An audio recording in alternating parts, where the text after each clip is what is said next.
If you want to start to feel happy, it starts with you wanting to feel happy. We like to sit and dwell. We like to sit in our own sadness. Make sure you're spending time every single day, whether it's 15, 20 minutes, whether it's an hour, 2 hours. Take time to allow your mind separation from the stresses of your day. If you expect to fail, you will fail. On the other hand, if you expect to win, you will win. And he's right, because doctors and psychologists, both alike, they agree that worrying actually does shorten your life, and it does damage your body. We need to clear our thinking before we go to sleep.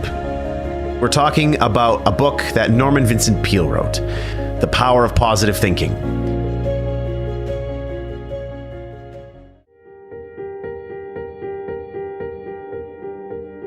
Let's kick this off with golden nugget number 1, creating your own inner happiness. That you are responsible for your own happiness. Because unhappiness is usually the byproduct of you thinking sad thoughts, you having these negative feelings, you having resentment towards others, and just having an overall crappy outlook on life. So if you think those things, what do you think is going to happen? You have to force yourself to not think those negative thoughts. Peale says we have to get into the happiness habit by thinking upbeat, cheery thoughts throughout the day. We like to sit and dwell. We like to sit in our own sadness. I don't like to do that, but I just know that sometimes my brain forces me to do that, and I don't know why. So I have to force myself to not do that.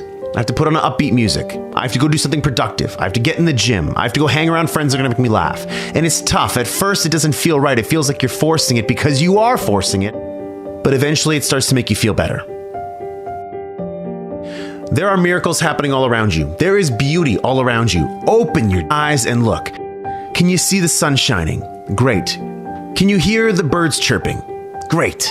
Can you feel the warmth of the sun on your skin? Awesome. There's simple beauties all around us.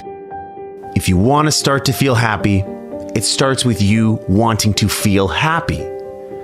So short circuit those negative thoughts. And when you start to feel bad, when you start to find yourself gossiping, feeling guilty, feeling angry, feeling whatever it is you're feeling that's negative, turn that around. Force yourself to think positively, do positive things. And while it doesn't feel right at first, keep going. You're on the right path. Golden nugget number 2, the antidote to anxiety. Is that people waste a lot of their time, a lot of their energy fuming and fretting about things that they cannot control. Go back to Covey's principle. Circle of concern, circle of influence. Focus only on those things in the circle of influence.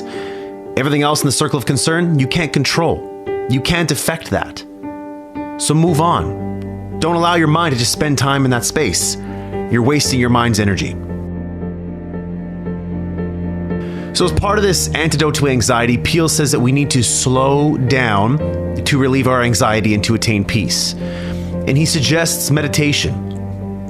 He suggests that we devote at least 15 minutes daily to calming and relaxing ourselves by thinking peaceful thoughts, or not thinking anything at all. So something he shares in the book is to help get rid of the tendency to worry and get angry, we need to relax and spend a few minutes thinking about beautiful, peaceful settings, hearing the birds chirping, feeling the sun on our face, all these things that I was talking about before, where it's just a matter of you actually thinking that in your mind. Wherever you are, if you're at work, if you're in your house, it doesn't, or close your eyes and open your mind to maybe a place where you were on vacation before. And go there for 15 minutes. Smell the smells, feel what the sand feels like on your feet, feel yourself plunging into the ocean. So the antidote to anxiety, it's all about clearing your mind. However you choose to do that, make sure you're spending time every single day, whether it's 15, 20 minutes, whether it's an hour, 2 hours, if you're working out at the gym, whether you're doing yoga, whether you're going to cycling class, whatever, take time to allow your mind separation from the stresses of your day. Golden nugget number 3, expect the best. If you expect to fail, you will fail. On the other hand, if you expect to win, you will win. So, what seeds are you planting in your mind? Are you planting seeds of positivity or seeds of negativity? Guess what? Your life is going to give you back more of that.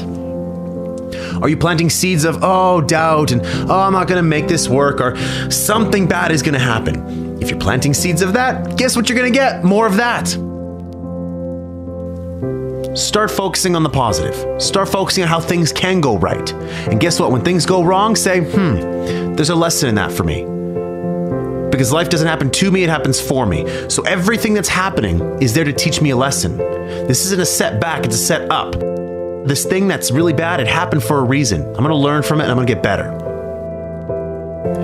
Golden nugget number 4, worry not. And he's right, because doctors and psychologists, both alike, they agree that worrying actually does shorten your life, and it does damage your body. We need to clear our thinking before we go to sleep, and we need to imagine our worries flowing out of our body like water out of a glass. So don't think that my path is the right path. No. This path is good for me. I replaced worry with hope by putting together goals. I put together 3 goals: a financial related goal, a health related goal, and a professional related goal. Something that what I was going to do with my life. And back in the day when I was going through those stresses, I was worrying a lot. I was having a tough time sleeping. I was having chest pains. My heart was palpitating all the time. And I really just could not get, a high level of satisfaction in life. And, if you were saying on a scale of 1 to 8, Ryan, again, 9s and 10s are reserved for very special times in our lives that seldom happen. I was sitting at a 4 consistently, where I would wake up and I'd all of a sudden feel the stresses of the day. I would pass between 3 and 4 all the time. So what I did was to replace that worry, that anxiety, that fear. I built myself a plan that gave me hope, goals that gave me hope, something that got me excited, something that I wanted to work towards, something I wanted to achieve because I knew that if I did, it would get me out of this mess and my life would be better as a result. Golden nugget number 5, problem solving. I had problems that I needed solutions to. I had desires, I had wants, I had dreams, I had goals that I needed a solution to. The Crap Show was a solution. Create Your 8 was a solution. But what I did need to do was take myself out of the busyness of the day and allow my mind to sort of free up and look for inspiration all around me. And know that whatever solution I'm looking for, it's going to come to me. And this is where in this golden nugget in the book where Peele talks about, problem solving, he gives us 10 problem solving techniques, which many of them I believe with. The first one, believe that for every problem, there is a solution. So yes, believe that your problem can be solved. Yes, it's hard. Yes, it's difficult. Yes, you don't have a solution right now, but there is a solution. And oftentimes there's more than one. 2, try to maintain your serenity as you address a problem. So don't feel anxious. Don't try to get angry and say, I'm not getting this. I don't understand. No. You need to be calm. You need to be hopeful that there's going to be a solution to this problem. Number 3, don't try to force an answer. Don't try to say oh my God, I need an answer by Saturday at noon. If I don't get it by Saturday at noon, then it's too late. Sometimes you can't force it. Life often happens for you. And so you just need time for that to reveal itself to you. Number 4, gather all relevant information. Pretty simple. Do as much research as possible. Number 5, write down all facts about the situation. Again, get understanding for the problem, what's going on. You need to get clarity on the problem so you can get clear on what solutions you need to solve it. Number 6, spend time praying about the issue you are confronting. Listen, if you're praying about it, that's fine. If you're not praying about it, maybe you're thinking about it. Always make time to think about it. When you're walking in nature, yes, take time to think in nature and allow your mind to flow. But when you separate yourself from the stresses, the anxieties, the busyness of the day, allow your time to think about solutions. Number 7, believe in and seek God's guidance on the promise of the 73rd Psalm, "Thou wilt guide me by thy counsel." If you believe in the religious aspect of that will talk to you. That necessarily doesn't talk to me. So I maybe won't be using that one. Number 8, rely on your inner gifts of insight and intuition. There's things that we believe we should do, and then there's things that we know we should be doing. So you got to listen to yourself, and it takes time. It does take time. It takes patience. It takes some maturity for you to realize what you're great at. And sometimes you're doing something just to make a living, just because it's my job, it's my career, it's what I believe I'm great at. But you have other gifts within you that maybe you're not exploring yet, that you should be. Number 9, attend religious services where you can and listen peacefully and let your subconscious work on the problem. Again, you can go to church or you can just go for walks. I love going for walks, period. I'll put music on my ears and allow myself to think. Pretty simple. Number 10, the answer that develops in your mind or comes to pass is the right answer. So I just allowed the thoughts that came in my mind. Whenever I had a thought, an inspired thought, I wrote it down on my phone. Pulled up my phone, opened up the notepad, and just wrote it down. At the end of the day, I would think about it, ponder on it, say, you know what, this idea is something I want to go further into and dig deeper into that. That's exactly how this show happened. That's exactly how Create Your 8 happened. It's exactly how you're going to find solutions to your problems. Last but not least, golden nugget number 6, how to handle heartache. Now, everybody at some point in their life experiences heartache, and it's tough. And so Peel says that for us to get over heartache, we need to resist the heartache by staying busy.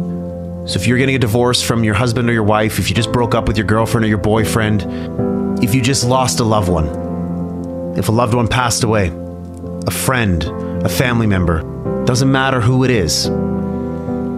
He says that in order for you to get through it, you need to stay busy. You need to return to your normal activities as soon as possible after a loss or a defeat. And you need to resist the temptation to brood and feel sorry for yourself. I got to get back to work.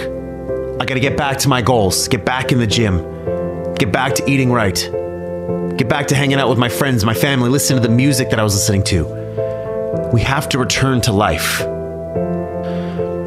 But sometimes we just have to be sad and we have to work our way through it. But the key here is to not allow your mind to dwell on it for too long. That's not handling heartache. That's allowing heartache to take control of you and to win.